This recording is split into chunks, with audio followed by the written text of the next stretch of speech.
and more conditions to expect throughout the day today. Thank you, Troy. Of course, all morning we have had our eyes on the Big Bend region of Florida. As we mentioned, that's where Hurricane Idalia has made landfall as a major hurricane in just the last half hour. And News 6's Eric Von Aiken is there joining us live from Perry. And Eric, you saw transformers explode and you said things are getting real out there. Crystal, I think we can safely say that this is what a Category 3 hurricane looks like. And I should point this out really quick.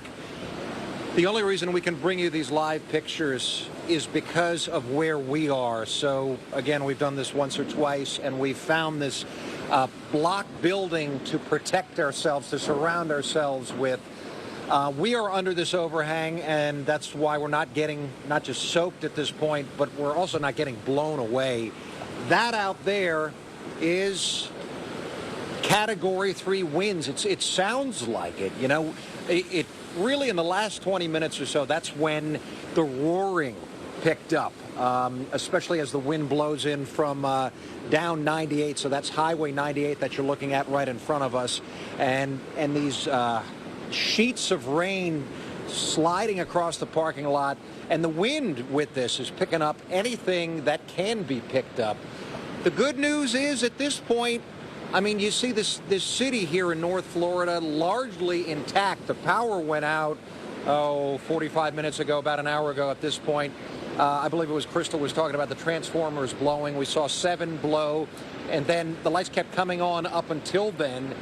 Those circuit breakers, as I was explaining earlier, kept clearing themselves, and the power kept coming back on. But after that 7th, the power went out. There's a trash can that is sliding across the parking lot.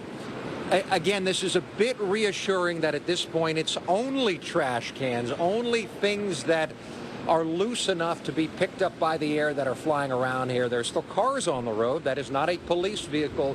It truly surprises me that somebody would decide, as this eyewall has just made it ashore, just about 22 miles from where I'm standing, that someone would decide to get in their car and drive around. We're not. You know, again, I don't even want to step out in that. That's why I'm under this building. There's a lot of junk flying around. So, yeah, we saw the garbage can, but there's a lot of smaller pieces. There's a whole construction site, as I said, in front of me. So we are on, this would be the east side of 98, which, as I said, runs up and down the Gulf Coast, all the way up to the Big Bend. And this is a Goodwill parking lot and a Save-A-Lot parking lot. And they're building something, and we've watched these fences here blow down. There's a dumpster there where the lid came off.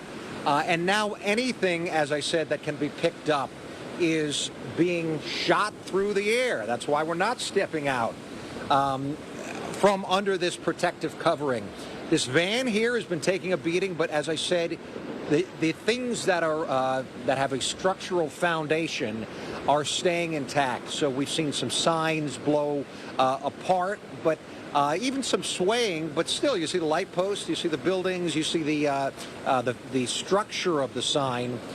These steel signs, they're waving a little bit in the wind, but they are holding on. We know a whole lot of people out of power. Last check, it was over 10,000. It's got to be much higher than that at this point. We are amazed we have cell service and we still have internet connectivity at this point, but no power and no indication when that's going to be restored. Although, as we've been telling you, there's a bit of a roar here. As we've been telling you, power crews are stationed all up and down this area, obviously inland, but they are ready to roll in. There's things like cups flying by me. There is a tree trimming crew off to my right. Jeff, you see those, you can show those trucks behind our News 6 van. So these guys have been camping out with us here under this overhang. It looks like they finally, yeah, no, some of them are still standing on the sidewalk with us.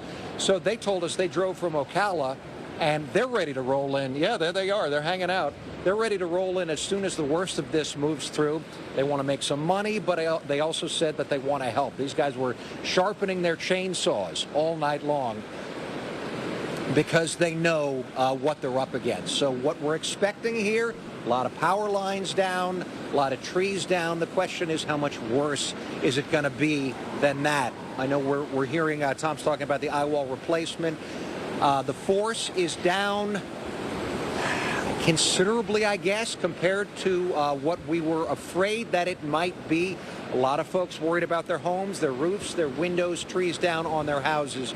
We're going to find that out over the next few hours, how bad it has really gotten. As you see now, the worst of it blowing through Perry here. Back to you guys. Wow. That's just incredible video there. You can see how quickly things are changing up out in Perry. Yeah, that's bad. Bad stuff. Oh, well, one of the